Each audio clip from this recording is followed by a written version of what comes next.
Hello friends, welcome back to our channel. Friends, ఈ వీడియోలో మనం ఈరోజు అన్ని న్యూస్ పేపర్లో వచ్చేటువంటి ఇంపార్టెంట్ ఎడ్యుకేషన్ అప్డేట్స్తో పాటు చాలా ముఖ్యమైనటువంటి కరెంట్ అఫైర్స్ కూడా రావడం జరిగింది. ఈరోజు అయితే చాలా ఇంపార్టెంట్ అప్డేట్స్ ఉన్నాయి.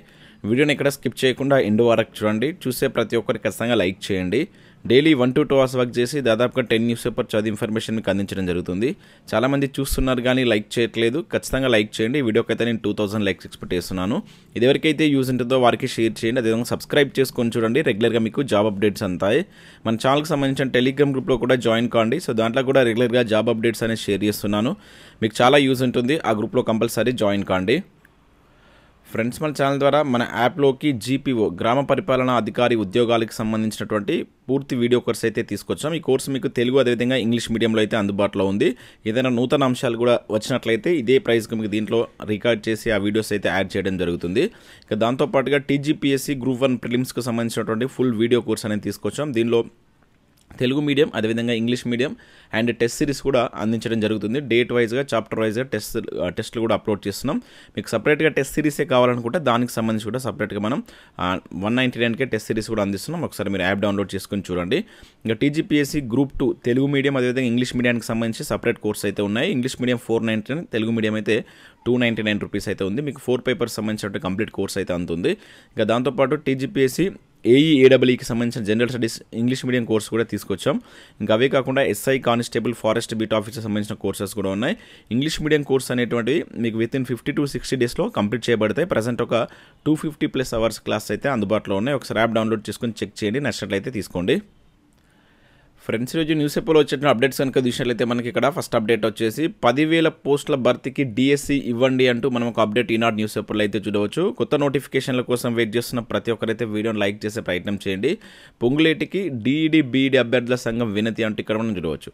సో రాష్ట్రంలో టెట్ నోటిఫికేషన్ జారీ చేసి పరీక్షల తేదీలను కూడా వెల్లడించినందున గతంలో ఖాళీగా ఉన్నటువంటి పదోన్నతుల ద్వారా ఏర్పడినటువంటి ఖాళీలు కలిపి మొత్తం 10,000 ఉపాధ్యాయ పోస్టులకు డిఎస్సి జారీ చేయాలని చెప్పేసి మంగళవారం సచివాలయంలో మంత్రి పొంగులేటి శ్రీనివాసరెడ్డిని విద్యాశాఖ అధికారులను కలిసి డిఈడి ఎవరైతే మనకు రాష్ట్ర డిఈడి బీఈడి అభ్యర్థుల సంఘ నేతలు వినతి పత్రాలు అందించినట్టు ఇక్కడ చూడవచ్చు. అదేవిధంగా మోడల్ స్కూల్లో కూడా 12 ఏళ్ల నుంచి ఈ ఉపాధ్యాయ ఖాళీల భర్తీకి నోటిఫికేషన్ ఇవ్వలేదని దాన్ని కూడా జారీ చేయాలని చెప్పేసి సంఘం రాష్ట్ర అధ్యక్షుడు రావుల రామ్మోహన్ రెడ్డి, ప్రధాన కార్యదర్శి హరీష్ తదితరులు కోరినట్టు ఇక్కడ చూడవచ్చు. అదేవిధంగా టెట్కి సంబంధించినటువంటి ఎగ్జామ్ డేట్స్ కూడా డిక్లేర్ చేయాలి. వాటికి సంబంధించిన షెడ్యూల్ కూడా త్వరగా ఇవ్వాలని చెప్పేసి ఇక్కడ కోరినట్లయితే చూడవచ్చు. డిఎస్సి కోసం వెయిట్ చేస్తున్న ప్రతి ఒక్కరైతే లైక్ చేయండి. ఇదే అప్డేట్ మనకు మరొక న్యూస్ పేపర్లో కూడా ఇచ్చారు. డిఎస్సి నోటిఫికేషన్ ఇవ్వండి, మంత్రి పొంగులేటికి డిఈడి బీఈడి అభ్యర్థులు వినతి అంటూ మనం ఇక్కడ విజయక్రాంతి న్యూస్ పేపర్లో కూడా చూడవచ్చు. నెక్స్ట్ ఇక్కడ మనకు గురుకులాల్లో టీచర్ జేఎల్ పోస్టులు అంటే ఇక్కడ మనం చూడవచ్చు. తాత్కాలిక భర్తీకి దరఖాస్తుల ఆహ్వానం. సో మనకి ఇక్కడ రంగారెడ్డి, మేడ్చల్ మల్కాజిగిరి జిల్లాలో ఈ సోషల్ వెల్ఫేర్ గురుకుల పాఠశాల అదేవిధంగా జూనియర్ కాలేజీలో ఇంగ్లీష్లో బోధించేందుకు తాత్కాలిక పద్ధతిన బోధనా సిబ్బంది భర్తీ కోసం దరఖాస్తులు ఆహ్వానిస్తున్నట్లు ఇక్కడ జోనల్ అధికారి తెలిపినట్టు ఇక్కడ చూడవచ్చు. దీనిలో Telugu, Hindi, English, special teachers, health సూపర్వైజర్లు, పీఈటీ అండ్ పీడీతో పాటు లైబ్రరీయన్ వంటి సబ్జెక్టులకు సంబంధించి కూడా వేకెన్సీ అయితే ఉన్నాయి. ఇక్కడ జూనియర్ లెక్చరర్స్కి వచ్చేసి 23,400, పీజీటీ టీజీటీ వాళ్ళకైతే 18,200 వేతనం అయితే ఉంటుందని చెప్పేసి ఇచ్చారు. అయితే ఇవన్నీ మనకు డిస్టిక్ వైజ్గా ఇస్తున్నారండి ప్రతి జిల్లాలో. ఇక్కడ మరొక జిల్లాకు సంబంధించి కూడా చూడవచ్చు. ఇది మనకు కరీంనగర్ జిల్లా మానకొండూరులో ఉన్నటువంటి దానికి సంబంధించి కూడా ఒక పేపర్ ప్రకటన ఇచ్చారు. ఉపాధ్యాయుల భర్తీకి దరఖాస్తులు. కరీంనగర్ జిల్లాలో ఉన్నటువంటి సాంఘిక సంక్షేమ గురుకులాల్లో ఖాళీగా ఉన్నటువంటి ఉపాధ్యాయ అధ్యాపక పోస్టుల భర్తీ కోసం దరఖాస్తులు ఆహ్వానిస్తున్నారు. ఇట్లా ప్రతి జిల్లాకు సంబంధించి కూడా ఆయా గురుకులాల్లో ఈ తాత్కాలిక పద్ధతిలో వేకెన్సీ అయితే భర్తీ చేస్తున్నారు. ఇక్కడ మనకి ఇది మెదక్ జిల్లాకు సంబంధించి కూడా ఒక పేపర్లో వచ్చింది.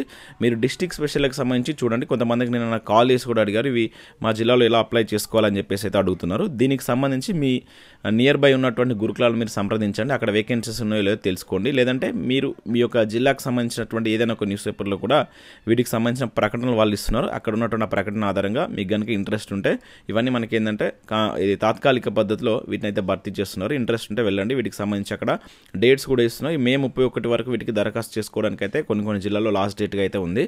మీరు మీకు నియర్ బై ఉన్నటువంటి గురుకులాలను వెళ్ళి సంప్రదించండి. లేదంటే మీరు డిస్ట్రిక్ట్ స్పెషల్ ఫాలో అయినా కూడా మీకు తెలుస్తుంది. నెక్స్ట్ ఇక్కడ జీపీఓ ప్రక్రియ ముమ్మరం అంటే మనం జీపీఓకి సంబంధించిన ఒక అప్డేట్ ఇక్కడ చూడవచ్చు. June 2లోగా నియామక చర్యలు, పరీక్ష మూల్యాంకన బాధ్యతలు రెవెన్యూకి ఇచ్చినట్లు ఇక్కడ జరిగింది. మనకి ఇది కరీంనగర్ జిల్లాకు సంబంధించి ఇక్కడ ఇచ్చారు. టోటల్గా అక్కడ ఉన్నటువంటి రెవెన్యూ గ్రామాలన్నీ, మొత్తం గ్రామ పంచాయతీలన్నీ, రెవెన్యూ గ్రామాలన్నీ, రెవెన్యూ డివిజన్స్ ఎన్ని ఇట్లా ఈ రకంగా ఇచ్చారు. ఇక్కడ మనం చూసిన చూసినట్లయితే గ్రామ పాలనా అధికారి నియామక ప్రక్రియ శరవేగంగా సాగుతుంది. గతంలో గ్రామ స్థాయిలో వీఆర్ఓ వీఆర్ఏలు ఉండగా బీఆర్ఎస్ ప్రభుత్వం వాటిని రద్దు చేసింది. ప్రభుత్వం మారడంతో ధరణిని తొలగించి భూభారతిని తీసుకురాగా ఇదే క్రమంలో మనకు గ్రామ పరిపాలనా అధికారి పోస్టును కూడా ఉండాలని చెప్పేసి ప్రభుత్వం నిర్ణయించింది. అయితే ఆసక్తి గల వీఆర్ఓ వీఆర్ఏల నుంచి దరఖాస్తులు స్వీకరించగా 2 రోజుల క్రితం పరీక్ష నిర్వహించారు. జూన్ 2లోగా నియామక ప్రక్రియ పూర్తి చేసేందుకు అధికారులు కసరత్తు చేస్తున్నారంటే ఇక్కడ మనం చూడవచ్చు. దాంతోపాటుగా ఈ పేపర్ మూల్యాంకనానికి సంబంధించి ఆ బాధ్యత రెవెన్యూకి అప్పగిప్పినట్టు ఇక్కడ చూడవచ్చు. అయితే ఇక్కడ కరీంనగర్ జిల్లాకు సంబంధించి కనుక చూసినట్లయితే మరో 33 మంది అవసరం అంటే ఇక్కడ ఇవ్వడం జరిగింది. అక్కడ మొత్తం 318 పంచాయతీలు ఉండగా అందులో 205 రెవెన్యూ గ్రామాలు ఉన్నాయంట. అయితే 172 మాత్రమే ఎగ్జామ్ రాశారట. దీనిలో మళ్ళీ ఎంతమంది క్వాలిఫై అవుతారో కూడా తెలియదు. బట్ ఈ లెక్క ప్రకారం చూసుకుంటే మనకు 33 వేకెన్సీస్ కరీంనగర్ జిల్లాలో ఉన్నట్లయితే ఇక్కడ ఇచ్చారు. అంతకుముందు కరీంనగర్ జిల్లాలో మనకు 0 వేకెన్సీస్ అని చెప్పేసి చూడడం జరిగింది అనమాట. ఒకటేమో వేకెంట్ ఉండి ఇప్పుడు ఒక 33 వరకు అయితే ఉండే ఛాన్స్ అయితే ఇక్కడ కనబడుతుంది. ఇంకెక్కువ కూడా ఉండవచ్చు, ఇంతకంటే తక్కువ ఉండదు. ఎందుకంటే ఇక్కడ రాసినటువంటి అందరూ క్వాలిఫై కావాలని కూడా ఏం లేదు. ఈవెన్ క్వాలిఫై అయినా కూడా ఒక 33 వేకెన్సీ అయితే మనకు కరీంనగర్ జిల్లాకు ఉండడానికి ఇక్కడ ఛాన్స్ అయితే ఉంది. ఈ ప్రక్రియ కంప్లీట్ అయిపోతే మనకు డైరెక్ట్ రిక్రూట్మెంట్ నోటిఫికేషన్ రావడానికి ఎక్కువ అవకాశం అయితే ఉంది. మ్యాక్సిమం ఈ వీక్లో వీటికి సంబంధించి అంటే జూన్ 2నే కంప్లీట్ చేయాలని చెప్పేసి ప్రభుత్వం చూస్తున్నట్లు కూడా దీనికి సంబంధించి ఇక్కడ మనకు చాలా న్యూస్ పేపర్లో చూసాం. ఇక నెక్స్ట్ అక్టోబర్ 2 వరకు దశల వారీగా రాజీవ్ యువ వికాసం అంటూ చూడవచ్చు. జూన్ 2 నుంచి 9 దాకా మంజూరు పత్రాల పంపిణీ డిప్యూటీ సీఎం బట్టి 10 నుంచి 15 వరకు శిక్షణ కార్యక్రమాలు అంటే ఇచ్చారు. మనకి ఏదైతే రాజీవ్ యువ వికాసం స్కీమ్ ద్వారా అక్టోబర్ 2 నాటికి 5 లక్షల మందికి దశల వారీగా లబ్ధి చేకూరేలా ప్రణాళిక రూపొందించినట్లు డిప్యూటీ సీఎం తెలిపినట్టు ఇక్కడ చూడవచ్చు. జూన్ 2 నుంచి 9 వరకు వీటికి సంబంధించిన మంజూరు పత్రాల పంపిణీ చేస్తామని 15 తర్వాత ఈ రాజీవ్ యువ వికాస యూనిట్లు గ్రౌండింగ్ ఉంటుందంటే వెల్లడించినట్టు ఇక్కడ చూడవచ్చు. మంగళవారం సెక్రటేరియట్లో రాజీవ్ యువ వికాసం స్కీమ్ అమలు ప్రగతిని డిప్యూటీ సీఎం సమీక్షించినట్లుగా ఇక్కడ మనం చూడవచ్చు. సో తొలుత 1,00,000 లోపు యూనిట్లకు సబ్సిడీ అని చెప్పేసి ఇచ్చారు. ఇక్కడ ఇదే మరొక న్యూస్ పేపర్లో ₹50,000 పెట్టుబడికే ఫస్ట్ ప్రియారిటీ అని చెప్పేసి ఇక్కడ మరొక న్యూస్ పేపర్లు ఇచ్చారు. యువ వికాసం స్కీమ్లో పోటెత్తిన అప్లికేషన్లు అత్యధికంగా ఈ కిరాణా షాపు అదేవిధంగా పాడి పోషణ కోసమే అని చెప్పేసి ఇవ్వడం జరిగింది. సో వీటికి సంబంధించి మనకు జూన్ 2న వీటికి సంబంధించినటువంటి ఈ పత్రాల పంపిణీ ఉంటుందంట. అండ్ ఫస్ట్ 50 నుంచి 1,00,000 ఎవరైతే పెట్టుకున్నట్టున్నారో వాళ్ళకి మాత్రమే వచ్చే విధంగా వీళ్ళు చూసేటట్టున్నారో అది అక్టోబర్ 2 వరకు ప్రక్రియ కొనసాగుతుందంట. ఇక నెక్స్ట్ చూసినట్టయితే ఇక్కడ ఒక నోటిఫికేషన్ అయితే రిలీజ్ కావడం జరిగింది. ప్రభుత్వ ఉద్యోగాలకు యూపీఎస్సీ నోటిఫికేషన్ అంటూ చూడవచ్చు. సో కేంద్ర ప్రభుత్వంలో వివిధ శాఖల్లో ఖాళీగా ఉన్నటువంటి 493 ఉద్యోగాలకు యూపీఎస్సీ నోటిఫికేషన్ విడుదల చేసింది. ఇందులో ఈ ఆపరేషన్స్ ఆఫీసర్స్ వచ్చేసి 121 ఉన్నాయంట, స్పెషలిస్ట్ గ్రేడ్ 122, ట్రైనింగ్ ఆఫీసర్స్ 94 సహా మిగతా పోస్టులు కూడా ఉన్నాయంట. వీటికి డిగ్రీ, పీజీ, బీటెక్ అదేవిధంగా ఎల్ఎల్బితో పాటు పని అనుభవం అంటే ఎక్స్పీరియన్స్ కూడా ఉండాలని చెప్పేసి వీళ్ళు చెప్తున్నారు. ఇక్కడ వయసు వచ్చేసి 30 to 50 మధ్య ఉండాలి. జూన్ 12వ తేదీ వరకు లాస్ట్ తేదీ అనేది ఉందన్నమాట. సో దీనికి సంబంధించి మీరు ఒకసారి యూపీఎస్సీ వెబ్సైట్కి వెళ్ళినట్లయితే పూర్తి వివరాలతో ఉన్నటువంటి నోటిఫికేషన్ ఉంటుంది. మీరు ఒకసారి డౌన్లోడ్ చేసుకొని చెక్ చేయండి. నేషనల్ అయితే వాటికి అప్లై చేసుకోండి. ఇక నెక్స్ట్ ఇక్కడ మనకు తెలంగాణ రాష్ట్ర రోడ్డు రవాణా సంస్థ ఖమ్మం రీజియన్కి సంబంధించి ఒక పత్రికా ప్రకటన అయితే రిలీజ్ చేశారు. మనకు ఏదైతే ఈ ఖమ్మం రీజియన్లో మనకు టీజీఆర్టీసీ డిపోలో మనకు ITI diesel mechanic trade course పూర్తి చేసిన అభ్యర్థులకు అప్రెంటిస్షిప్ ట్రైనింగ్ అవకాశాన్ని అయితే కల్పిస్తుందన్నమాట. సో ఈ అవకాశాన్ని ఉమ్మడి జిల్లా అంటే ఉమ్మడి ఖమ్మం అంటే ఇప్పుడు ఖమ్మం, భద్రాద్రి, కొత్తగూడెం కలిపి సో ఆ జిల్లాలో ఉన్నటువంటి అభ్యర్థులకి ఎలిజిబుల్ అని చెప్పి చెప్తున్నారు. ఇక్కడ దానికి సంబంధించిన వెబ్సైట్ ఇచ్చారు. వెబ్సైట్ ద్వారా మీరు వీటికైతే అర్హత కనుక ఉన్నట్లయితే అప్లై చేసుకోవచ్చు అని చెప్తున్నారు. ఇక్కడ అర్హత విషయాలైతే కేవలం ITI diesel mechanic trade course పూర్తి చేసిన అభ్యర్థులు దరఖాస్తును పరిశీలించబడతాయంట. అభ్యర్థులు తమ ప్రొఫైల్ను 100% పూర్తి చేయాల్సి ఉంటుంది. అక్కడ మీరు ఈ వెబ్సైట్కి వెళ్ళినట్లయితే దీనికి సంబంధించిన ప్రొఫైల్ ఉంటుంది. ఒకసారి మీరు పూర్తి చేయండి. ఇక్కడ ఎస్ఎస్సి మెమో కావచ్చు, ITI marks memo, caste certificate, bank passbook, first page ఇట్లా వాటికి సంబంధించి ఇచ్చారు. ఈ దరఖాస్తు తేదీ అనేది 10th వరకు అయితే ఉంది, జూన్ 10th వరకు. ఎవరైనా ఈ జిల్లాకు సంబంధించిన అభ్యర్థులకు మీకు ఇంట్రెస్ట్ ఉంటే వీటికి అప్లై చేసుకున్నటువంటి ప్రయత్నం చేయండి. ఇంకా నెక్స్ట్ ఈనాడు ప్రతిభకు సంబంధించి చూసినట్లయితే ఇక్కడ మనకు రీజనింగ్ సంబంధించినట్టు ఒక ఆర్టికల్ ఇచ్చారు. దాంతోపాటు ఇక్కడ కొన్ని కరెంట్ అఫైర్స్ ఇక్కడ ఈ వీక్లో వచ్చినటువంటి కరెంట్ ఇష్యూస్ కూడా ఇవ్వడం జరిగింది. ఒకసారి వీటిని మీరు చదివేటువంటి ప్రయత్నం చేయండి. వీటన్నిటి మనం ఆల్రెడీ డిస్కస్ చేసినాం. ఇంకా దీంతోపాటు ఇక్కడ మనకు వెలుగు సక్సెస్ న్యూస్ పేపర్లో కూడా ఒక మంచి ఆర్టికల్ ఇచ్చారు. జీవవరణ ప్రభావిత అంశాలని చెప్పేసి ఒక జనరల్ స్టడీస్ సంబంధించిన ఆర్టికల్ చూడవచ్చు.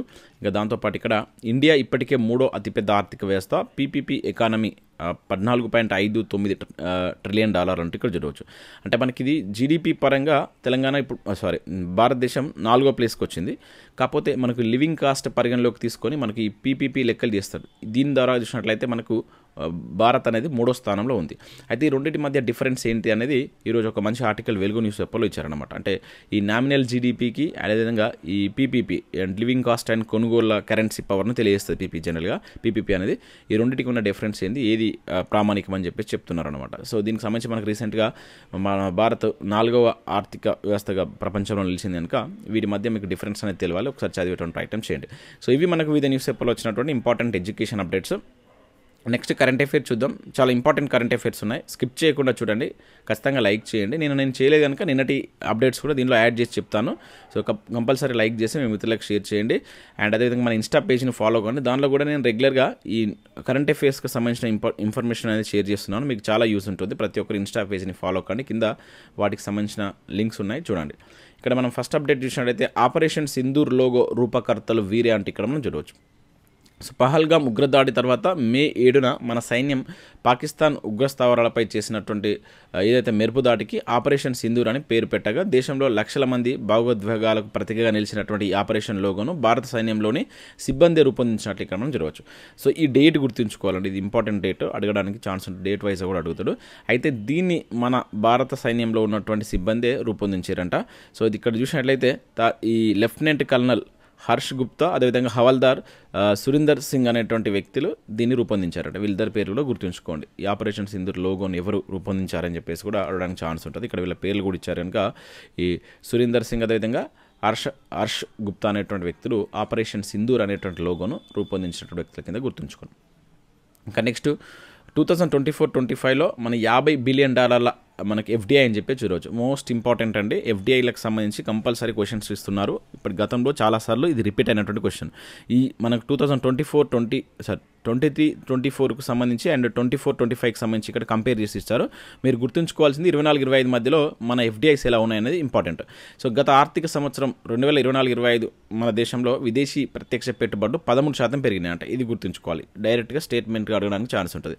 ఈ 15% పెరగడంతో $50 బిలియన్ చేరినట్లు ఇక్కడ చూడవచ్చు. అదే 23-24 కంపేర్ చేసినప్పుడు ఇది $44 బిలియన్ ఉండేది. అంటే 44 నుంచి ఇప్పుడు 50కి చేరింది కనుక ఈ పర్సంటేజ్ అనేది 13% అని చెప్పేసి మనం గుర్తుంచుకోవాల్సి ఉంటుంది. ఇక మోస్ట్ ఇంపార్టెంట్ ఏంటంటే ఏ దేశం నుండి ఎంత మనకు వచ్చినాయి ఈ ఎఫ్డీస్ అనేసి మనకు గుర్తుంచుకో. ఎఫ్డిఐలు అనేది ఇక్కడ సింగపూర్ అత్యధికంగా మనకు సింగపూర్ నుంచి వచ్చాయి. అదేవిధంగా Mauritius 2nd place, America 3rd place, Netherland 4th place, UAE 5th place. Top 5 అనేది కంపల్సరీ గుర్తుంచుకోవాలి, అడగడానికి ఎక్కువగా ఛాన్స్ ఉంటుంది. Important, very very important. ఇది ప్రీవియస్లో చాలాసార్లు అడిగిండు. అదేవిధంగా ఇక రాష్ట్రాల పరంగా చూసినప్పుడు తెలంగాణకు 7వ స్థానం ఉందన్నమాట.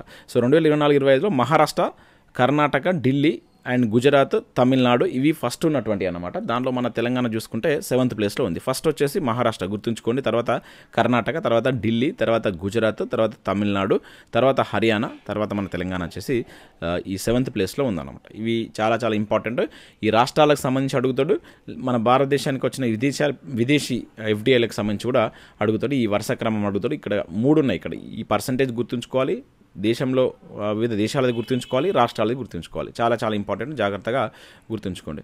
సో నెక్స్ట్ కరెంట్ అఫైర్ ఇక్కడ మనం చూసినట్టయితే వచ్చేస్తుంది 5వ తరం ఫైటర్ అంటే ఇక్కడ చూడవచ్చు. అత్యాధునిక యుద్ధ విమానం ఆమ్కా అని చెప్పేసి మనకి ఇవ్వడం జరిగింది. ప్రతిష్టాత్మకమైనటువంటి ప్రాజెక్టుకు కేంద్రం ఆమోద ముద్ర. ₹15,000 కోట్లతో ప్రారంభం అంట. 10 ఏళ్లలో తొలి విమానం కూడా అందుబాటులోకి వస్తుందని చెప్పేసి ఇక్కడ ప్రకటించడం జరిగింది. సో మారుతున్నటువంటి యుద్ధ యంత్రాలకు అనుగుణంగా అత్యాధునిక 5వ తరం యుద్ధ విమానాన్ని రూపొందించేటువంటి బృహత్తర ప్రాజెక్టుకు కేంద్రం ఆమోదం తెలిపినట్టు ఇక్కడ చూడవచ్చు. So advanced media combat aircraft, ఇది గుర్తుంచుకోండి. Advanced media combat aircraft, దీన్నే మనం ఆమ్కా అని చెప్పేసి అంటున్నాం. అంటే AMCA అనేది దీని యొక్క షార్ట్ కట్ నేమ్ అనమాట. సో ఇలా పిలిచేటువంటి ఈ నవతర యుద్ధ విమానం మోడల్ తయారీకి సంబంధించి మనకు కార్యనిర్వాహక ఉత్తర్వులు కూడా రక్షణ శాఖ మంత్రి జారీ చేసినట్లు ఇక్కడ చూడవచ్చు. మనకి ఏదైతే ఈ AMCA ప్రాజెక్టులో భాగంగా గగనతలంలో మెరుపు వేగంతో దూసుకుపోతున్నటువంటి శత్రు రాడార్లు కావచ్చు, నిఘా వ్యవస్థను ఏమరుస్తూ భీకర స్థాయిలో దాడి చేయగలిగినటువంటి మధ్యస్థ స్థాయి బరువైనటువంటి 5వ తర యుద్ధ విమానాన్ని అభివృద్ధి చేయనున్నట్లు ఇక్కడ మనం గుర్తుంచుకోవాలి. దీన్ని మనకు DRDO అండ్ ఇతర రక్షణ సంస్థలు కలిపి తయారు చేసినాయంట. సో ఇటువంటి యుద్ధ విమానాలు ఉన్నటువంటి దేశాల్లో ఇప్పుడు భారత్ 4వ స్థానంలోకి వెళ్ళబోతుంది. 3 దేశాలు ఉన్నాయి ఇప్పటివరకైతే. అమెరికా F-22 కావచ్చు, ఇట్లా కొన్ని రకాల 5వ తర యుద్ధ విమానాలను అయితే అందుబాటులో ఉంచుకుంది. అదేవిధంగా చైనా, తర్వాత రష్యా, ఇప్పుడు మన భారత్ అనేది 4th ప్లేస్లో ఉండబోతుంది. ఇది కూడా గుర్తుంచుకోవాలి. దీనికి క్యాబినెట్ ఆమోద ముద్ర వేసినట్లు ఇక్కడ మనం న్యూస్ అయితే చూడవచ్చు. ఇక నెక్స్ట్ చూసినట్టయితే ఇదే దీనికి సంబంధించినటువంటి న్యూస్ ఇక్కడ. సో దేశంలో తొలి ప్రైవేట్ హెలికాప్టర్ తయారీ కేంద్రం కూడా మన దగ్గర రాబోతుంది. ఇది కూడా చాలా ఇంపార్టెంట్. ఇక్కడ చూసినట్లయితే TISL అదేవిధంగా ఎయిర్ బస్ సంయుక్తంగా కర్ణాటకలో ఏర్పాటు చేయబోతున్నాయి. సో దేశంలో తొలి ప్రైవేట్ హెలికాప్టర్ల తయారీ కేంద్రం కర్ణాటకలో ఏర్పాటు కానుంది. యూరోప్కు చెందినటువంటి వైమానిక ఉత్పత్తుల సంస్థ air bus, Tata advanced system సంయుక్తంగా కర్ణాటకలో ఈ కోలారు జిల్లాలో మనకు H-125 తేలికపాటి హెలికాప్టర్ల తయారీ కేంద్రాన్ని త్వరలో ఏర్పాటు చేయబోతున్నట్టు ఇక్కడ గుర్తుంచుకోవాలి. ఇది గతంలో కూడా ఒకసారి మనం కరెంట్ అఫైర్స్లో చూస్తాం. ఇప్పుడు మళ్ళీ మనకు ఈ ఫైటర్ జెట్లు 5వ తరం ఫైటర్ జెట్లు అనేటువంటి న్యూస్ అందుబాటులో ఉంది కనుక దానికి యాడ్ చేస్తే ఈ న్యూస్ కూడా ఇచ్చారు. సో ఈ రెండింటిని మీరు జాగ్రత్తగా గుర్తుంచుకోండి. కానీ నెక్స్ట్ 31వసారి ఎవరెస్ట్ను అధిరోహించి రికార్డ్ అంటే మనం చూడవచ్చు ఇక్కడ. సో 55 ఏళ్ల నేపాల్ షెర్పా గైడ్ ఘనత అంటే ఇక్కడ ఇచ్చారు. సో ప్రఖ్యాత నేపాల్ షెర్పా గైడ్ కామిరిటా ప్రపంచంలోనే అత్యంత ఎత్తైనటువంటి ఎవరెస్ట్ శిఖరాన్ని 31వసారి అధిరోహించి తన రికార్డును తానే తిరగరాసుకున్నారు. 8,849 మీటర్ల ఎత్తున్నటువంటి శిఖరాగ్రాన్ని మంగళవారం తెల్లవారుజామున 4 గంటల ప్రాంతంలో కామిరిటా చేరుకున్నట్లు ఇక్కడ చూడవచ్చు. ప్రపంచంలోనే అత్యధిక సార్లు ఎవరెస్ట్ అధిరోహించినటువంటి వ్యక్తిగా కూడా ఇతను రికార్డు సృష్టించినట్లు ఇక్కడ గుర్తుంచుకోండి. గత 2 నెలల్లో నాలుగోసారి అంటే ఇతను ఎవరెస్ట్ అధిరోహించడం. మనం గతంలో కూడా 2 or 3 టైమ్స్ ఇతని పేరు అయితే విన్నాం. గుర్తుంచుకోండి. 31 టైమ్స్ ఎవరెస్ట్ అధిరోహించినటువంటి వ్యక్తి మనకెవరు? కమిరిటా. ఇతను నేపాల్కి సంబంధించినటువంటి ఒక గైడ్. నెక్స్ట్ ఇక్కడ ఈ రోజు యొక్క ఇంపార్టెన్స్ ఏంటంటే మనకు వరల్డ్ హంగర్ డే. ఇది May 28 అనేటువంటిది వరల్డ్ హంగర్ డే అని చెప్పేసి గుర్తుంచుకోండి. ఇటువంటి డేస్ కూడా అడుగుతాడు. సో మనకు 2024లో ఈ హంగర్ ఇండెక్స్ అనేది 127 దేశాలకైతే రిలీజ్ చేశారు. దీనిలో మన భారత్ యొక్క స్థానం కనుక చూస్తే 105వ స్థానంలో ఉంది. ఇవి కూడా చాలా చాలా ఇంపార్టెంట్. మన హంగర్ ఇండెక్స్కి సంబంధించి ఎకానమీలో కూడా మనం చదువుతాం కనుక మన భారత్ యొక్క ర్యాంక్ మీరు గుర్తుంచుకునే ప్రయత్నం చేయండి. అట్లా కూడా క్వశ్చన్ డైరెక్ట్గా అడగడానికి ఛాన్స్ ఉంటుంది. సో ఇవి మనకు వివిధ న్యూస్ పేపర్లో వచ్చినటువంటి ఇంపార్టెంట్ ఎడ్యుకేషన్ అప్డేట్స్, అదేవిధంగా కరెంట్ అఫైర్స్. చూసిన ప్రతి ఒక్కరు కంపల్సరీ లైక్ చేయండి, మీ మిత్రులకు షేర్ చేయండి. అండ్ అదేవిధంగా మన యాప్ను డౌన్లోడ్ చేసుకోండి. చాలా తక్కువ ప్రైస్కే చాలా మంచి కోర్స్ అనేది అందిస్తున్నాం. ఒకసారి చూడండి, మీకు నచ్చినట్లయితే కోర్స్ తీసుకోండి. Thanks for watching.